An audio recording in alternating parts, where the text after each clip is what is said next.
ഇന്ന് വളരെ ഹെക്റ്റിക് ഷെഡ്യൂളാണ്. ഇന്നത്തെ ബിസിനസ് ഏതാണ്ട് 6 നിയമങ്ങൾ ഫിനാൻസ് ബിൽപ്പെടെ പാസ്സാക്കേണ്ടതുണ്ട്.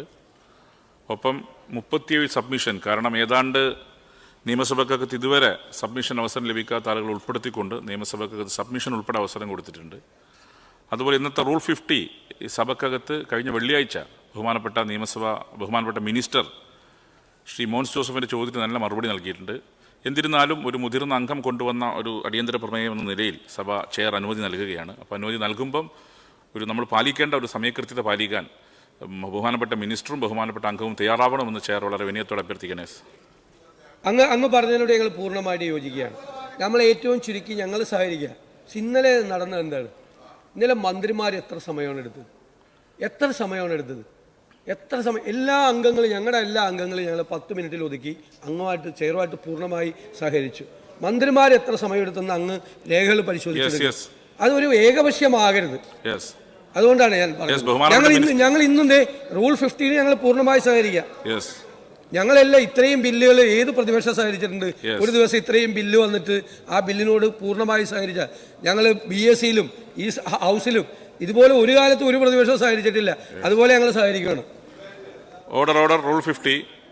ജലവിഭവ വകുപ്പിന് കീഴിലുള്ള അണക്കെട്ടുകളുടെ ജലനിരപ്പിൽ നിന്നും 20 മീറ്റർ വരെയുള്ള പ്രദേശം ബഫർ സോണായി പ്രഖ്യാപിക്കുകയും ഇതിന് പുറത്തുള്ള 100 മീറ്റർ ചുറ്റളവിൽ നിർമ്മാണത്തിന് NOC നിഷ്കർഷിക്കുകയും ചെയ്ത സർക്കാർ ഉത്തരവ് മൂലം ഡാമുകളുടെ ചുറ്റിലും താമസിക്കുന്ന ജനങ്ങൾക്ക് ഉളവായിട്ടുള്ളതായി പറയപ്പെടുന്ന പ്രതിസന്ധി ചർച്ച ചെയ്യുന്നതിന് നടപടികൾ നിർത്തിവെക്കണമെന്ന് ഉപക്ഷേപം പരിഗണനയ്ക്കെടുക്കണമെന്ന് ആവശ്യപ്പെട്ട് Shri Mons Joseph, Anwar Sadath, P. Ubaidulla, Mani C. Kappan, Shrimati KK Rema എന്നീ ബഹുമാനപ്പെട്ട അംഗങ്ങൾ റൂൾ 50 പ്രകാരം നോട്ടീസ് നൽകിയിട്ടുണ്ട്.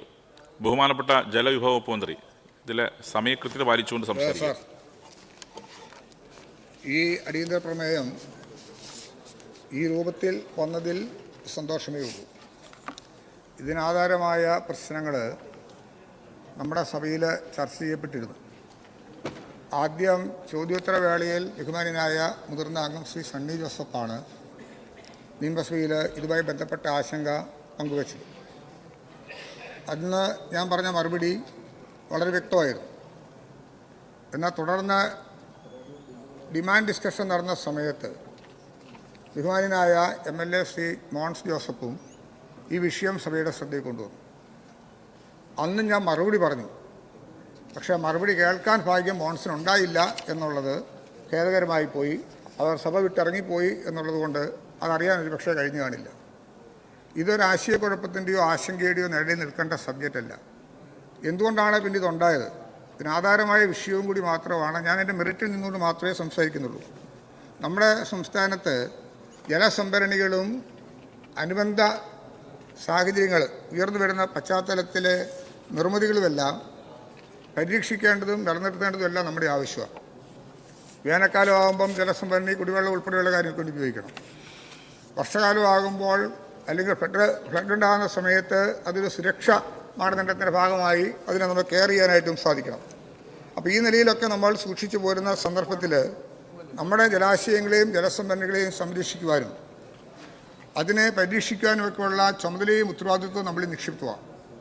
നമുക്ക് നിലവിലുണ്ടായിരുന്ന സാഹചര്യം നിർമ്മാണ പ്രവർത്തനങ്ങളുമായി ബന്ധപ്പെട്ട് നോക്കിയാൽ നോ ഒബ്ജക്ഷൻ സർട്ടിഫിക്കറ്റ് നൽകുന്ന ഒരു സ്ഥിതിവിശേഷം പണ്ടേ കാലം മുതലുണ്ടായിരുന്നു. അതൊരാവശ്യമായിരുന്നു.